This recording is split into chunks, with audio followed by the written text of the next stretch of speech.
Primeira Igreja Batista do Pará, rumo aos 130 anos. Boa noite, saúde, amada igreja, a maneira dos apóstolos, graça e paz da parte de Deus, nosso Pai e do Senhor Jesus Cristo, amém? Meus irmãos, você já sabe que nós estamos estudando o livro de Efésios aos domingos à noite, já caminhamos bastante, percorremos já uma longa jornada até aqui. Nós chegamos ao capítulo 4, versículo 28, peço que você abra sua Bíblia, nós vamos ler o texto bíblico sem demoras, Efésios capítulo 4, versículo 28. Estamos caminhando verso a verso aqui e hoje vamos abordar mais um versículo. Efésios 4, 28, eu leio na tradução da Almeida, Revista Atualizada, você acompanha aí na sua tradução. Aquele que furtava, não furte mais, antes trabalhe fazendo com as próprias mãos o que é bom, para que tenha com que acudir ao necessitado. Vamos orar mais uma vez, expressando a nossa dependência do Senhor, para ouvir a voz dEle nesse momento e aplicar a sua vontade à nossa vida. Senhor Deus, nós bendizemos o Teu nome, porque nós podemos ouvir a Tua voz por meio da exposição da Tua palavra, Senhor.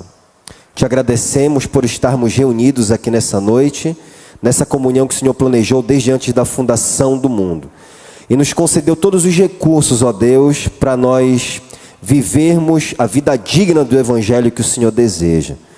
Ilumina, pois, o nosso entendimento para que vejamos as maravilhas do Teu Evangelho, porque nossa jornada é curta aqui, Senhor, somos peregrinos e queremos ter o melhor do Senhor, viver da maneira que Te agrada durante todos os dias que estivermos aqui. Assim nós oramos, em nome de Jesus, amém. Queridos, nos primeiros 3 capítulos, eu estou apenas relembrando você, Paulo expôs a gloriosa salvação em Cristo Jesus, planejada por Deus desde antes da fundação do mundo.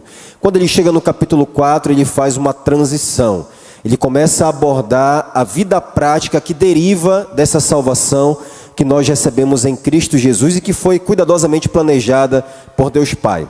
E essa salvação se manifesta não apenas numa vida individual, isolada, privada, mas sobretudo numa vida em comunidade, na igreja, que é essa nova sociedade que Deus executou por meio da sua graça e misericórdia. Ele mesmo a criou. E nós fomos inseridos nessa comunidade, não mais judeus, gentios, mas um só povo unido como corpo de Cristo. E a maneira prática, a primeira maneira prática que Paulo mostrou que essa vida do Evangelho se manifesta na unidade da igreja.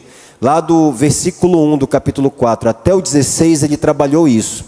Só que ele vai falar também a nós, a partir do versículo 17 do capítulo 4 até o 32, que essa vida digna do Evangelho nos leva a andar também em santidade. E nós estamos aqui dentro dessa sessão sobre andar em santidade. E ele está nos mostrando essa maneira prática de nós andarmos em santidade. E nós já vimos aqui algumas exortações práticas do apóstolo, 2 para ser mais exato, e hoje nós chegamos à terceira. Essa é a terceira admoestação ética da sequência de aplicações práticas que Paulo nos apresenta depois de explicar que os crentes, aqueles que creram em Cristo Jesus, foram despojados do velho homem e revestidos do novo homem em Cristo Jesus. Ele falou isso do versículo 22 ao 24 do capítulo 4, nós já passamos por lá. E aqui nesse versículo 28, o apóstolo trata do pecado de roubar.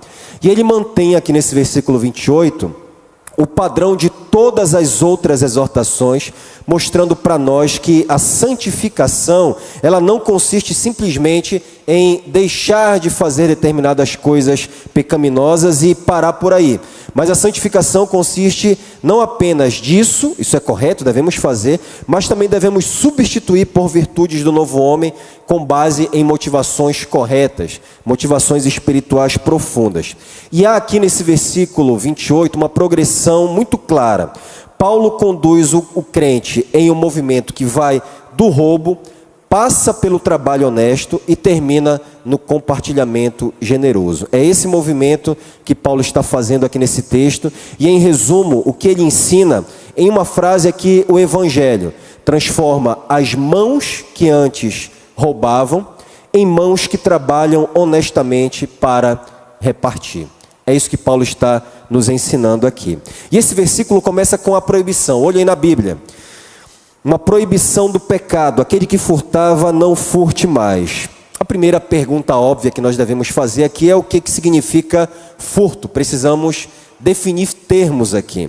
A palavra grega traduzida por furto é a mesma coisa que roubo.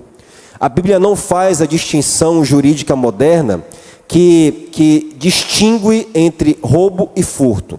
Roubo, a principal diferença seria que no roubo há uma violência grave ou ameaça enquanto se toma algo de alguém. No furto, alguém leva o bem alheio sem que essa pessoa perceba. É algo feito secretamente, sem nenhuma ameaça explícita ou contato agressivo. Contudo, irmãos, o objetivo de Paulo não é categorizar o roubo conforme essas categorias modernas jurídicas, porque Deus, irmãos, ele condena todos os tipos de roubo, seja o ato de tirar algo de alguém de uma forma sorrateira, seja o ato de tirar algo de alguém de uma forma violenta, com o uso de força física ou armas. Portanto, o roubo aqui, o furto, deve ser entendido como tudo aquilo que se faz para se apropriar indevidamente e de maneira astuta do que pertence a outra pessoa, como se fosse seu. É esse o sentido bíblico de roubo aqui, que talvez não seja muito diferente daquilo que a gente entenda aí fora. Paulo, então, ele não está falando genericamente sobre desonestidade. Ele trata especificamente aqui da apropriação indevida de bens alheios. E ao que tudo indica, irmãos, Paulo estava aqui se referindo a se apossar de algo concreto, tangível, algo que pertence a outro, porque ele enfatiza as mãos como o instrumento ou a forma mais comum de roubo. Ele fala que a gente deve trabalhar com as próprias mãos e não, a gente infere não usá-las para roubar. Entretanto, é importante dizer que o roubo ele vai além das coisas materiais. Pode-se roubar também coisas não materiais, intangíveis, como a lealdade, a honra pode ser roubada, além de roubar pensamentos, ideias ou discursos. Deixe-me dar aqui alguns exemplos bíblicos. No Antigo Testamento, Absalão usava de bajulação, falsas promessas de justiça e afeto fingido para usurpar, para roubar a lealdade e confianças devidas ao rei legítimo de Israel, que no caso era o seu pai Davi. Em 2 Samuel 15:6, nós lemos explicitamente que, abre aspas, assim furtava Absalão o coração dos homens de Israel, fecha aspas, 2 Samuel 15:6. E há também o caso dos falsos profetas que fingiam falar em nome de Deus, autorizados por Deus, mas o que eles faziam na verdade era repetir invenções da própria mente, ou eles copiavam o discurso de outros profetas para parecerem autorizados, para parecerem falar em nome de Deus. Em Jeremias 23:30, o Senhor confronta esses líderes dizendo o seguinte, ouça, portanto, eis que sou contra os profetas, diz o Senhor, que furtam as minhas palavras, cada um do seu mais do que o outro. Em outras palavras, o que o Senhor está dizendo aqui é o seguinte, olha, eu estou contra os profetas que roubam palavras uns dos outros, que cometem plágios de sermões e profecias alheios e os apresentam como se fossem seus ou tendo-os recebido diretamente de mim. Não tenho nenhuma parte com esses profetas. Além disso, irmãos, há algo ainda muito mais grave que pode ser roubado. E esse algo muito mais grave que pode ser roubado é a glória de Deus. Em Isaías 42:8, Deus declara de uma forma muito direta, eu sou o Senhor, este o meu nome, a minha glória, pois, a outrem não darei, nem o meu louvor às imagens de escultura. E o mesmo princípio aparece lá em Atos 12, quando Herodes, o rei Herodes, aceita ser chamado de Deus e por isso, você conhece essa história, ele é ferido mortalmente por roubar a glória de Deus. Portanto, irmãos, atribuir a si mesmo ou a outrem a honra, o poder, o louvor que pertencem exclusivamente a Deus também é roubo. A Escritura trata como roubo. Isso é importante, e não apenas a Deus, mas qualquer outra pessoa se apropriar da honra, louvor, lealdade dessa pessoa também é roubo. Isso é importante apenas para não limitarmos o conceito de roubo à esfera material, irmãos. O princípio bíblico aqui é muito mais amplo. Nós não podemos nos apropriar de nada que pertence legitimamente a outra pessoa. Nenhuma forma de apropriação indébita é aceitável diante de Deus. E observem a maneira interessante, voltando a Efésios, como Paulo descreve o homem que pratica esse pecado. Paulo diz assim: aquele que furtava. A tradução da Almeida Revista Atualizada, que é a tradução que eu estou utilizando aqui, dá a impressão que Paulo se refere a um pecado que ficou apenas no passado, a um pecado que foi cometido apenas no passado. Ele diz aquele que furtava. Mas é mais provável aqui que o apóstolo ele esteja se referindo a uma ação contínua, habitual, recorrente. A gramática aqui do texto grego favorece a ideia, irmãos, de alguém que era caracterizado por essa prática de roubar. Dessa maneira, o sentido mais preciso aqui é aquele que está roubando. É isso que Paulo está dizendo. A Nova Versão Transformadora, alguns de vocês talvez tenham essa tradução, captou perfeitamente o sentido, o significado desse texto, ao traduzir assim: quem é ladrão, associando isso à identidade até da pessoa, e não quem foi ladrão. A Nova Bíblia Viva, que nem sempre acerta, não considero que é uma boa paráfrase sempre, mas aqui ela é ainda mais precisa ao parafrasear o texto, quando ela diz assim: se alguém anda roubando.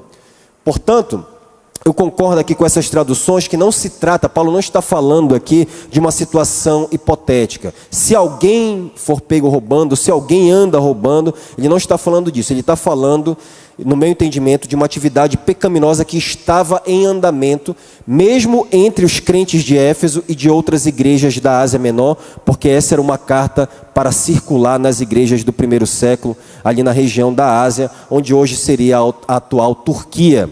Agora pense nisso aqui, veja como isso soa surpreendente. Paulo está escrevendo a crentes, pessoas que entregaram a sua vida a Cristo, e ele precisa dizer a alguns deles que eles devem parar de roubar. Isso não é surpreendente, irmãos? Não é no mínimo surpreendente isso daqui? Isso não causa inicialmente uma profunda estranheza, desconforto quando a gente ouve isso? Quando a gente pensa na possibilidade de crentes verdadeiros do período apostólico estarem roubando nas suas comunidades? Isso daqui é surpreendente. Isso nos lembra, irmãos, que a conversão, ela não nos livra de todos os pecados num passe de mágica. A conversão ela é imediata, sim, mas a santificação ela é progressiva. Ela não é instantânea, num ato. Se o Evangelho ele prometesse perfeição automática, e esse não é o caso, Paulo nunca teria escrito o que ele escreveu aqui, exortando os crentes a pararem de mentir, a pararem de se irar pecaminosamente, claro, e por aí afora. É claro que isso daqui não é uma licença, irmãos, para desculpar a mentira, a ira pecaminosa, o roubo ou qualquer outro pecado em nossa vida. Muito pelo contrário. Isso daqui deveria nos servir de alerta para nós continuarmos buscando santidade, buscando a Deus, a caminhar na sua presença e estando consciente, sendo muito honesto, sincero, sempre mantendo essa honestidade e realidade de que pelo poder do Espírito Santo nós podemos vencer qualquer pecado, sim, mas se nós não vigiarmos, nós também podemos cair em qualquer pecado, até mesmo no roubo, Nenhum pecado é inevitável para o crente, mas também nenhum pecado é impossível de cometer. Por isso nós nunca, jamais deveríamos dizer: esse pecado que aquele irmão cometeu, eu jamais cometeria. Eu não faria isso. Porque ao declarar isso, ao pensar no seu próprio coração, esse é o princípio da queda. Porque Paulo vai dizer, inclusive, em outra carta, na carta aos Coríntios, que aquele que está de pé, aquele que pensa, só pensa, pense estar de pé, cuide, pois, para que não caia. Mas, irmãos, o que exatamente estava acontecendo ali em relação ao roubo? Em que circunstâncias esses irmãos estavam roubando uns aos outros? Bem, nós não sabemos exatamente como isso estava acontecendo, embora os comentaristas bíblicos especulem bastante sobre isso daqui. E não vale a pena detalhar essas especulações. Contudo, irmãos, em cartas como Efésios, Romanos, que não foram escritas primariamente para resolver problemas locais e específicos, e que apresentam verdades doutrinárias mais amplas, universais e de uma maneira sistemática, o contexto histórico e cultural daquela época, das igrejas, o que estava acontecendo ali, ainda que nos ajude a entender como determinada prática ocorria particularmente naquele contexto, isso não exerce influência significativa para compreendermos aquilo que é claro e que é universal.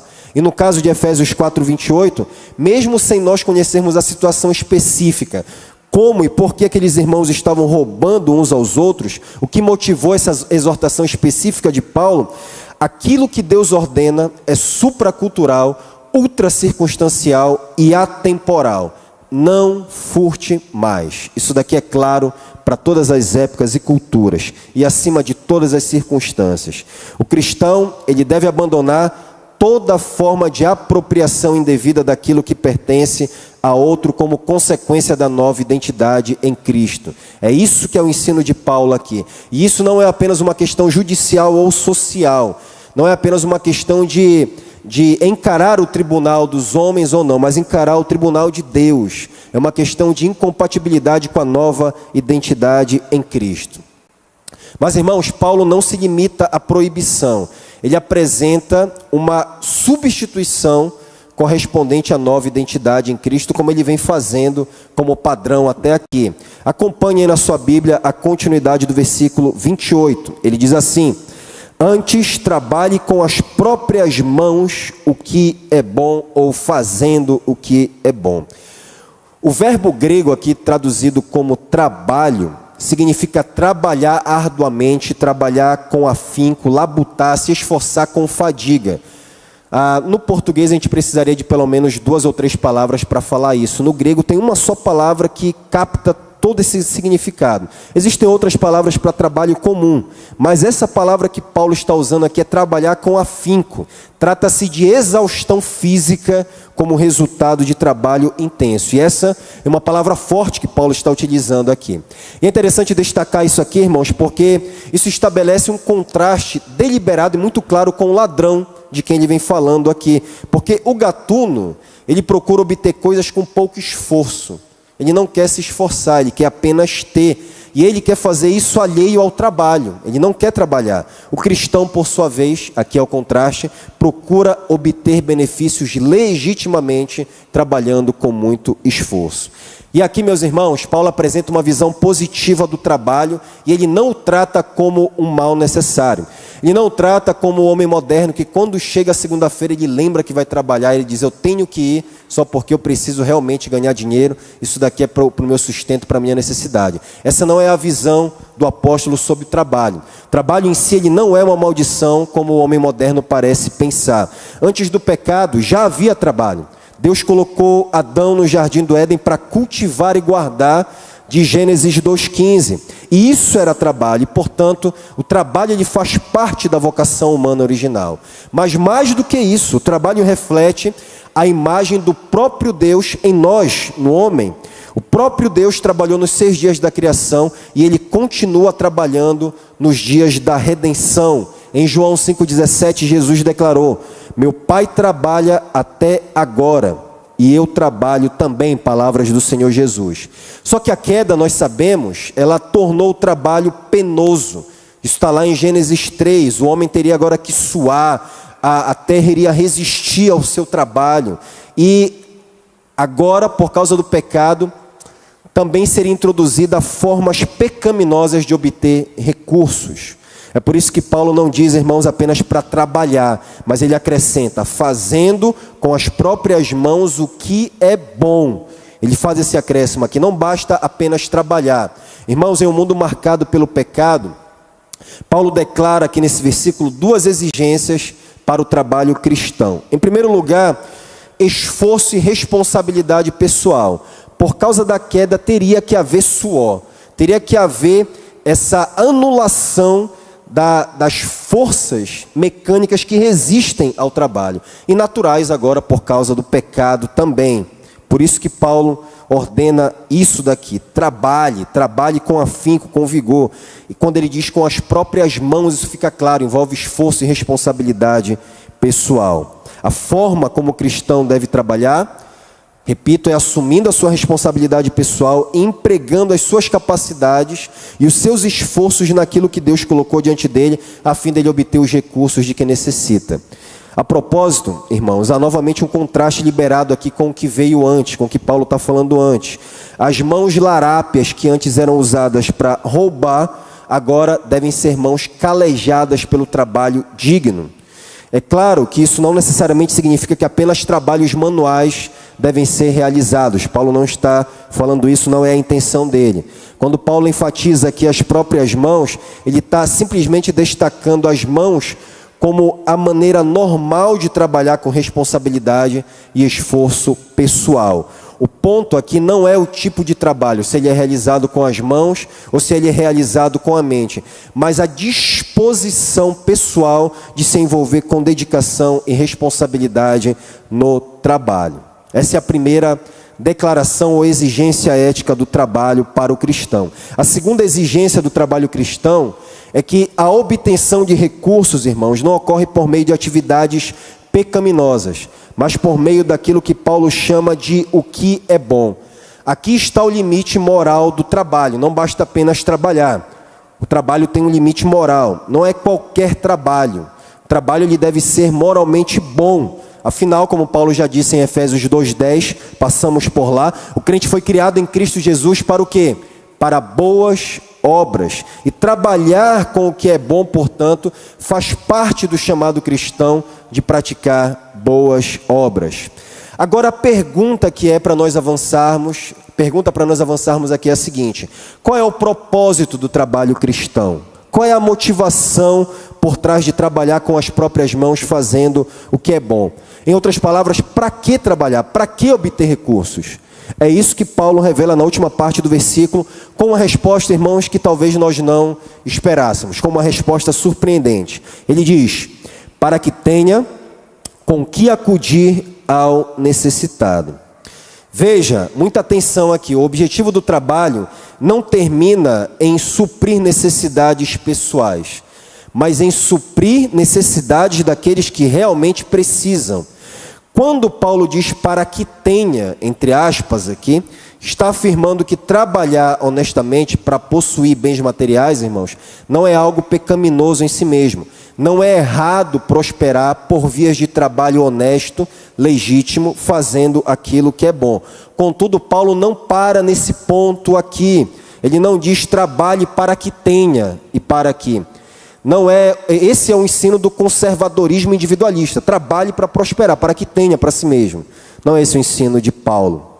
Ele diz trabalhe para que tenha com que acudir ao necessitado. O problema, portanto, irmãos, não está simplesmente em possuir recursos materiais, bens, riquezas. Não há mal nenhum em ser rico, não é esse o problema. O problema está em obtê-los de forma ilícita e com uma finalidade egoísta, autocentrada. Esse é o problema. Porque o cristão, que Paulo está dizendo, ele não trabalha apenas para acumular para si, mas também para acudir aqueles que necessitam. E aqui está talvez, irmãos, a palavra mais bonita desse versículo aqui: acudir, que também pode ser traduzida como dar uma parte, compartilhar, repartir, distribuir aquilo que possui. E isso não significa dar qualquer coisa, ou dar aquilo que sobra, muito menos isso, como se fosse uma esmola superficial, como se eu estivesse me livrando de algo que eu não quero mais usar e que não serve mais para mim. Porque essa palavra é a mesma palavra que João Batista usa em Lucas 3:11, para exortar que aqueles que têm 2 túnicas devem compartilhar com quem não tem nenhuma. E essa foi uma das expressões práticas de arrependimento que João exigia das multidões que iam até ele para serem batizadas lá no Rio Jordão. Agora, para evitar extremos, irmãos, é importante sublinhar aqui que, embora os ganhos do trabalho devam ser compartilhados e não apenas retidos de uma maneira egoísta, Isso daqui, irmãos, não significa, me ouça bem, não significa que nós devemos entregar absolutamente tudo o que nós ganhamos como fruto do nosso trabalho árduo e honesto. Quando Paulo diz para que tenha, ele nos lembra que nós não devemos dar de maneira irresponsável, sem considerar nossas próprias necessidades e as necessidades da nossa família. Nós precisamos ter para suprir essas necessidades. Mas quando, porém, Paulo diz para acudir o necessitado, ele também nos lembra que nós não devemos viver para acumular bens para nossa própria satisfação. Isso é muito claro aqui nesse texto. O foco aqui é o próximo, não é para que tenha. A ética cristã, portanto, ela não é individualista. Isso é muito importante, irmãos, dentro de Efésios, e eu tenho repetido muito isso, porque Paulo mostra que Deus ele não está interessado meramente na vida individual do crente. Isso é importante, a sua vida individual, a sua santidade pessoal, mas ele está interessado na sua santidade pessoal dentro da comunidade de fé, dentro da igreja. Ele não está interessado na sua vida individual, em você vagando por aí como lobo solitário, ou como personagem peregrino do John Bunyan, rasgando o mundo sozinho, enfrentando dificuldades. Ele não está interessado na sua santidade dessa maneira. Ele está interessado na sua santidade dentro do corpo de Cristo. Ele já disse que somos o corpo de Cristo e que nós somos membros uns dos outros. Paulo já falou isso aqui nessa carta. Por isso a preocupação do cristão, irmãos, não deve ser apenas deixar de fazer coisas erradas. Isso é importante. Mas ele não deve parar por aí, como alguém que se satisfaz em abandonar determinado pecado, se dá satisfeito por mudar um determinado comportamento, enquanto ele continua vivendo de uma maneira egoísta, autocentrada, buscando apenas a própria satisfação e realização dos seus interesses. O cristão, irmãos, ele deve desejar usar tudo aquilo que ele recebeu de Deus, para suprir suas necessidades sim, mas também para o bem dos outros. Porque o alvo do evangelho não é meramente produzir trabalhadores prósperos. O alvo do evangelho é produzir discípulos generosos. É isso que o evangelho quer produzir. É por isso que o texto aqui, ele não termina em trabalhar para ter. O texto aqui termina em trabalhar para dar. É assim que termina o texto. Isso corresponde, irmãos, à prática da igreja mais antiga de distribuir ajuda material àqueles que têm necessidades reais e legítimas, como nós lemos em Atos 2:43, você ouve com atenção. Todos os que creram estavam juntos e tinham tudo em comum. Vendiam as suas propriedades e bens voluntariamente, distribuindo o produto entre todos à medida que alguém tinha necessidade. Era voluntário e conforme a necessidade. O apóstolo Paulo também dá testemunho de que esse princípio fazia parte da sua filosofia ou prática ministerial e que estava fundamentado no ensino do próprio Senhor Jesus. Lemos esse texto aqui no início, eu leio novamente. Atos 20, 34 e 35, o apóstolo diz o seguinte: vós mesmos sabeis que estas mãos serviram para o que me era necessário, a mim e aos que estavam comigo. Não só ele, mas também os que estavam com ele. Tenho-vos mostrado em tudo que, trabalhando assim, é mister socorrer os necessitados e recordar as palavras do próprio Senhor Jesus. Mais bem-aventurado é dar que receber. Agora, irmãos, é importante dizer que essa ajuda também não deve ser indiscriminada. Quem especificamente deve receber essa ajuda? Observe que Paulo aqui ele é bastante específico quanto àqueles a quem nós, crentes, devemos acudir. O necessitado, ele diz. É somente então aqueles que têm necessidades reais que devem se beneficiar em parte do nosso labor honesto e da nossa generosidade cristã. Irmãos, ouçam-me. Toda caridade indiscriminada, ela é prejudicial e até cruel, porque ela desperdiça os recursos de Deus, que não são nossos, nós somos apenas mordomos desses recursos, e acaba sustentando o pecado e a ociosidade, em vez de promover o trabalho honesto e generoso. A caridade indiscriminada é a maneira mais misericordiosa de fazer mal a alguém. É por isso que os cristãos não devem basear sua ajuda apenas naquilo que as pessoas dizem necessitar. Porque nem toda necessidade e ajuda, ela é necessariamente legítima, e nem todas as necessidades que são reais e legítimas serão compartilhadas com todas as pessoas. Às vezes apenas alguns vão saber, nem todos vão saber. É por isso que o cristão, irmãos, ele deve desenvolver sensibilidade e discernimento para perceber as necessidades reais do próximo. Ele deve ter os olhos no necessitado e, quando for possível, estiver ao seu alcance, sem desequilíbrio, tomar a iniciativa de socorrer aqueles que estão necessitados. Mas ele não deve depender apenas daquilo que chega até ele. Mas quem são, nesse caso, os necessitados que Paulo exorta a socorrer? O necessitado aqui, irmãos, a quem Paulo se refere, são os irmãos na fé. O contexto de Efésios trata dos relacionamentos da igreja, daqueles que são membros uns dos outros. Isso não significa, evidentemente, que Paulo está dizendo que nós devemos ajudar apenas aqueles que são crentes, que a nossa generosidade deve se limitar apenas à igreja. Nós devemos ajudar a todos, mas os crentes são a nossa prioridade. E Paulo deixa isso explícito, muito claro, em Gálatas 6:10. Façamos o bem a todos, mas principalmente aos da família da fé. Se tem alguém que tem prioridade nos nossos recursos, são os necessitados de dentro da igreja.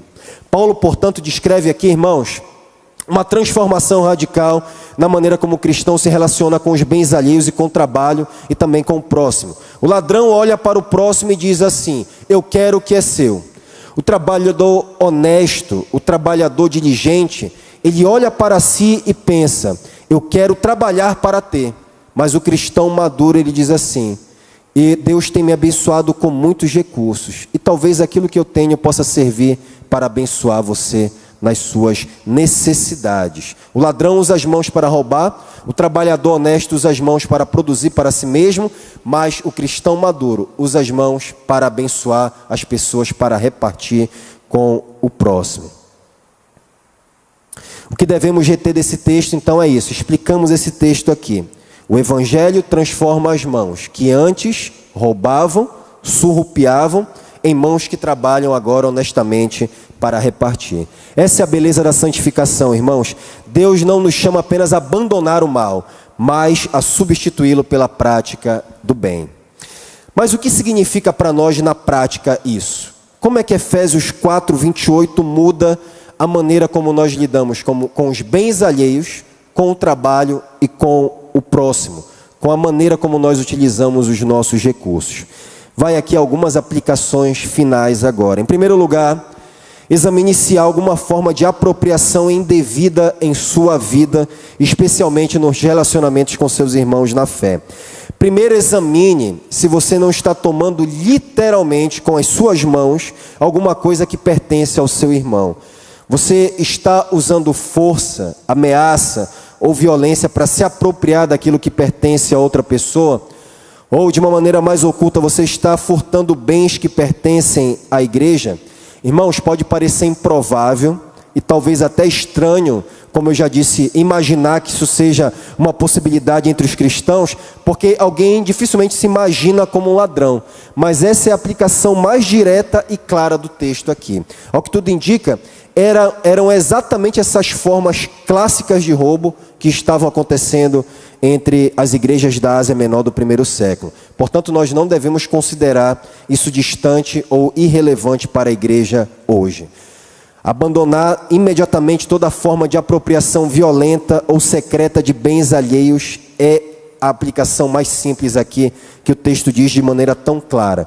Paulo exortou os crentes: aquele que furtava, não furte mais.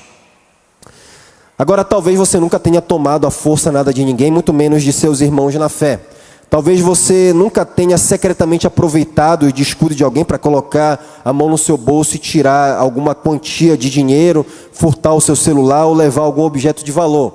Mas veja, existem formas mais sofisticadas e menos evidentes pelas quais alguém pode tomar para si aquilo que pertence ao irmão. Isso pode acontecer, por exemplo, quando você se apropria indevidamente do tempo de um irmão, atrasando deliberadamente em compromissos ou fazendo ele esperar sem necessidade.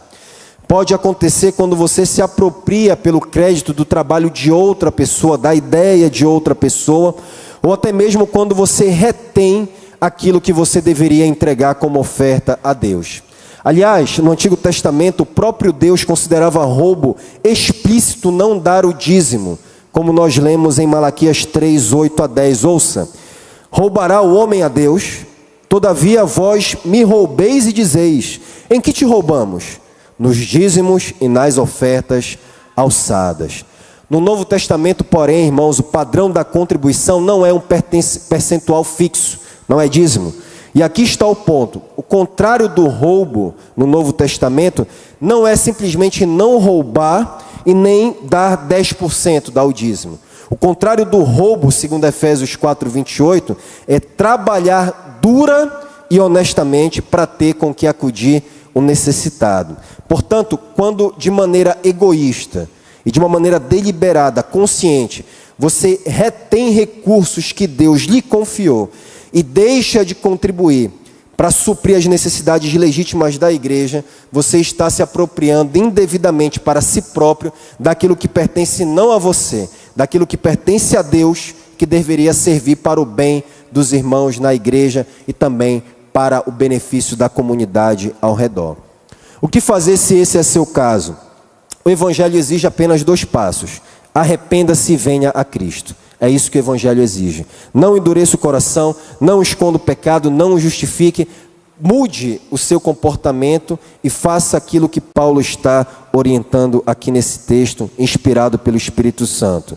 Quem sabe um ladrão entre nós se arrependa hoje. Quem sabe haja um ladrão aqui que tome violentamente das pessoas ou esteja furtando e se arrependa hoje. Quem sabe você está mantendo com você, retendo os recursos de Deus junto a você e chegue também ao arrependimento. Afinal, Cristo já transformou roubadores em discípulos, como Mateus o publicano, e na cruz, você sabe dessa história, ele recebeu um criminoso que se voltou para ele com fé e foi recebido no paraíso. Se Cristo salvou e transformou pessoas assim no passado, Ele pode também transformar você hoje, se você vier a Ele em arrependimento e fé.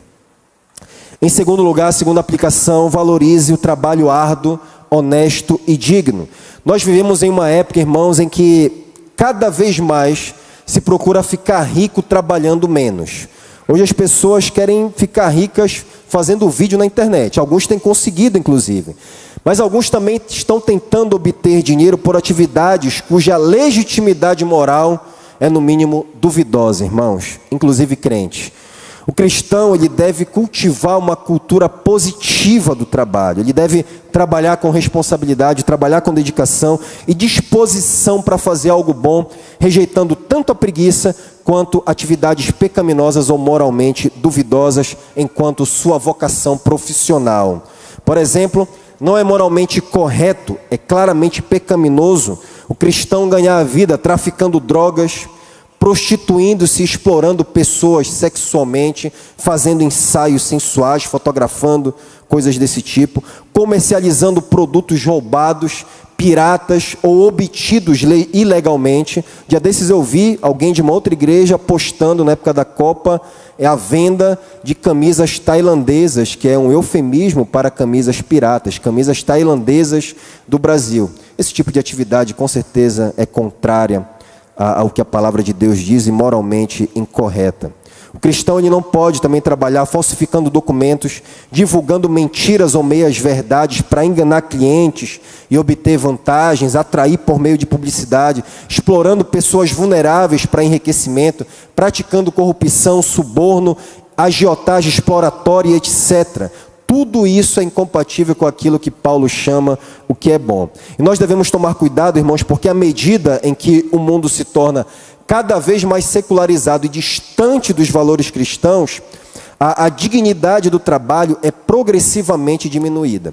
Em toda a sociedade que está enderrocada, a preguiça e a imoralidade tomam conta e o trabalho ele tem o seu valor diminuído, e com isso vem o individualismo, e muitas formas de imoralidade são normalizadas e até profissionalizadas. Fale que prostituição hoje não é um trabalho, são profissionais do sexo hoje. Esse é um exemplo desse tipo de mentalidade. E às vezes essa mentalidade de desprezo e preguiça em relação ao trabalho invade a própria igreja, como aconteceu já lá no tempo do apóstolo Paulo, na igreja de Tessalônica. Paulo precisou repreender alguns irmãos daquela igreja por causa da sua ociosidade, porque eles achavam que Cristo já iria voltar logo e pensaram, se Cristo vai voltar, então para que a gente vai trabalhar? Vamos ficar aqui numa boa.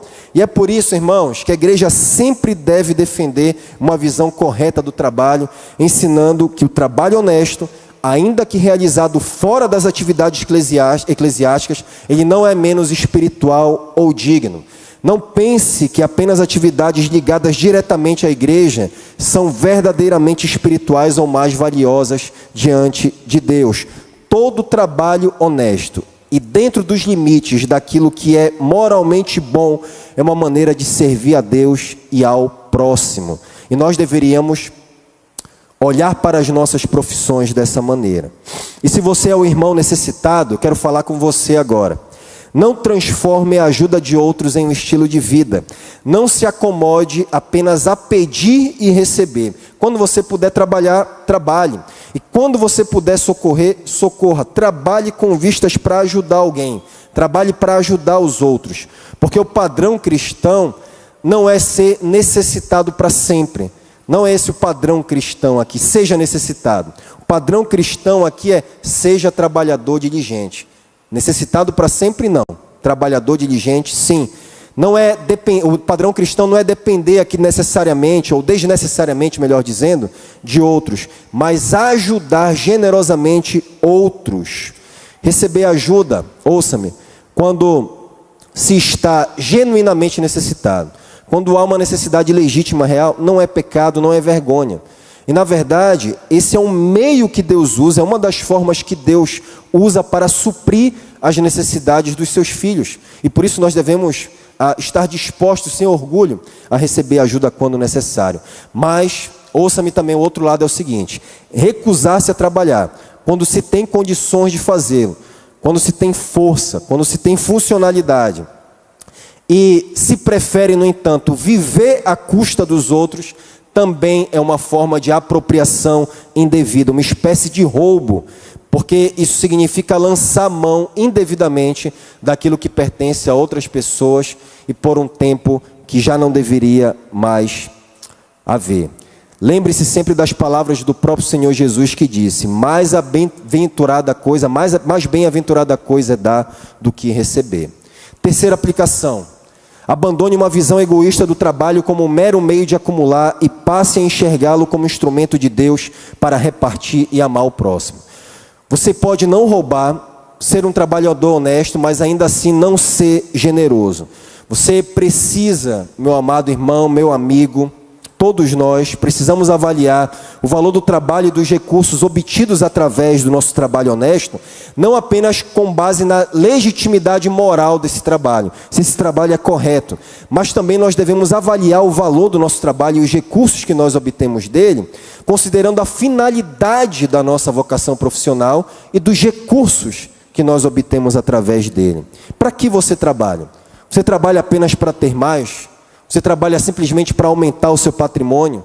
Você trabalha simplesmente para elevar o seu padrão de vida, para dar mais conforto para você e sua família? Você trabalha para viajar mundo afora, Europa, Disney? É para isso que você trabalha? Ou para obter recursos com os quais possa viver dignamente, confortavelmente e abençoar também outras pessoas? Qual é a sua condição? Agora é importante não cair no extremo oposto. A generosidade cristã, irmãos, ela não é uma espécie de marxismo cristianizado, em que os frutos do trabalho alheio são roubados sob o pretexto da necessidade de uma maioria sem rosto, genérica e indefinida. Em outras palavras, a generosidade cristã, ela não é como o socialismo, não é fazer caridade com o dinheiro dos outros. Isso não é a generosidade cristã. É isso que o socialismo faz. Paulo não manda o trabalhador entregar tudo o que possui. Ele manda trabalhar para que tenha, e tendo, acudir ao necessitado. É essa generosidade equilibrada que cuida dos seus, sem fechar a mão para os outros, que o Evangelho produz em nós. A propósito, você sabia que a maneira como nós lidamos com o dinheiro e bens pode revelar muito sobre a nossa espiritualidade? Você lembra do jovem rico? Jesus confrontou ele por causa do seu amor às riquezas e mostrou como é difícil os ricos que confiam nas suas riquezas entrarem no reino de Deus. Jesus também ensinou que ninguém pode servir a dois senhores, Deus e as riquezas. Por isso Judas traiu Jesus por dinheiro. Paulo advertiu um jovem pastor que o amor ao dinheiro era a raiz de muitos males. Não é por acaso, irmãos, que o livro de Provérbios ele relaciona diretamente dinheiro, roubo e contentamento com Deus. Agur pede o seguinte: duas coisas te peço, Provérbios 37:9. Não me negues, antes que eu morra, afaste de mim a falsidade e a mentira, não me deis nem a pobreza, nem a riqueza. Dá-me o pão que me for necessário apenas, para que não suceder que, estando eu farto, te negue e diga, quem é o Senhor?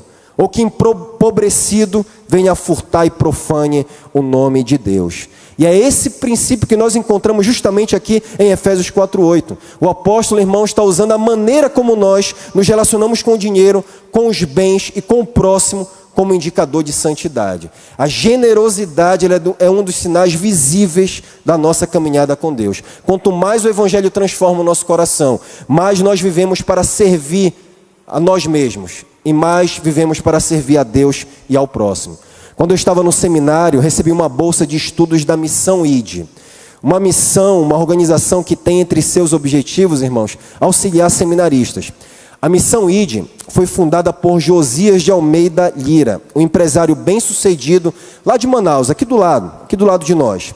Em 1997, Josias de Almeida Lira, depois de sofrer uma tentativa de homicídio, ele sobreviveu milagrosamente. Depois de dias no hospital, semanas na UTI, e ele entregou a vida a Cristo nessas circunstâncias. E ao sair de lá, ele tomou uma decisão radical: viver com apenas 10% da sua renda e dar 90% ao avanço do Evangelho. Agora atenção aqui, não me entenda errado. Eu não estou dizendo que esse é um percentual que todos nós devemos imitar. Não estou dizendo que você, a partir de hoje, deve dar 90% e viver com 10%. O que nós devemos imitar é a transformação da finalidade generosa do dinheiro que esse irmão entendeu aqui. O dinheiro que antes era usado simplesmente para aumentar patrimônio, passou a ser usado para abençoar irmãos em necessidade, inclusive eu, naquela época, como seminarista. Portanto, o meu ponto não é qual percentual fixo você entrega. Eu entrego também aqui nessa igreja. Se 10%, 90% ou qualquer outro. A questão é outra aqui. O que você faz com o restante? O que você faz com os outros 90%, 80%, 70%? Você entrega uma pequena parte a Deus e considera egoisticamente todo o restante como exclusivamente seu? É esse o seu caso? Você dá regularmente uma quantia, mas retém boa parte para satisfazer, ou a melhor parte, para satisfazer as suas necessidades e desejos individualistas? Ou você reconhece que tudo pertence a Deus e deve estar disponível para os propósitos dele? Não adianta entregar um percentual fixo para Deus, ainda que de uma maneira regular, se continua tratando todo o restante como exclusivamente seu. Tenha você muito ou pouco, seja rico, seja pobre, Deus em sua providência colocou nas suas mãos, calejadas pelo trabalho, algumas bênçãos para chegar às mãos de alguém realmente necessitado. Faça isso, é o chamado do Evangelho. Comece hoje. E se você ainda não é cristão, esse também é o chamado de Deus para você. Se você não é cristão, saiba que o mundo tem tentado patologizar o pecado, chamando de cleptomania. E a Bíblia trata o roubo, espero que tenha ficado claro até aqui, como pecado. E eu quero que você saiba que esse problema não se resolve simplesmente mudando o comportamento das mãos. Esse problema precisa de uma mudança, de uma transformação no coração. Mas talvez você nunca tenha roubado ninguém, mas saiba que o maior roubo que você tem cometido fora de Cristo é roubar a glória de Deus. E Deus não divide a sua glória com ninguém, mas há esperança para ladrões de todos os tipos, porque o Evangelho é a boa notícia que Cristo, sendo rico, se fez pobre para que nós nos tornássemos ricos. Jesus não veio para matar, roubar e destruir como faz o diabo. Jesus veio para nos dar vida, e nos dar vida em abundância, e nos abençoar com toda sorte de bênção espiritual do mundo celestial. Então venha a Cristo Jesus, venha pela fé. E então as mãos que antes eram usadas para roubar, que agora sejam empregadas para adorar a Deus e para repartir com aqueles que têm necessidade, especialmente a família da fé. Amém, irmãos? Vamos orar. Obrigado, Senhor, pela Tua palavra, que é viva e eficaz, que penetra no ponto mais interior da nossa alma e expõe pensamentos, intenções, motivações, desejos, mostra como nós somos de uma maneira desnuda diante do Senhor. Obrigado, Deus, porque eu sei que a Tua palavra agiu dessa maneira hoje no poder do Teu Espírito Santo. E se alguém, Pai, entregou a sua vida a Cristo hoje, que o Senhor aplique, ó Deus, a Tua bendita santificação nessa pessoa, para que ela continue caminhando com uma vida que expressa a dignidade do Evangelho de Cristo Jesus, o nosso Senhor, em cujo nome oramos, amém. Obrigado por nos acompanhar nesta transmissão do culto a Deus na Primeira Igreja Batista do Pará. Somos uma igreja que expõe a palavra de Deus e cremos que a Bíblia é inerrante, infalível e suficiente para nos tornar mais parecidos com Jesus. Queremos te encorajar a estar conosco em nossos cultos presenciais aos domingos, às quartas e aos sábados. Assim, poderemos celebrar juntos o Deus vivo e aprendermos mais as verdades de Sua palavra. Se você tomou alguma decisão, entre em contato conosco através do nosso site e das redes sociais. Queremos orar por você e ajudá-lo na sua caminhada com Cristo. Que Deus te abençoe copiosamente em nome de Jesus. Amém.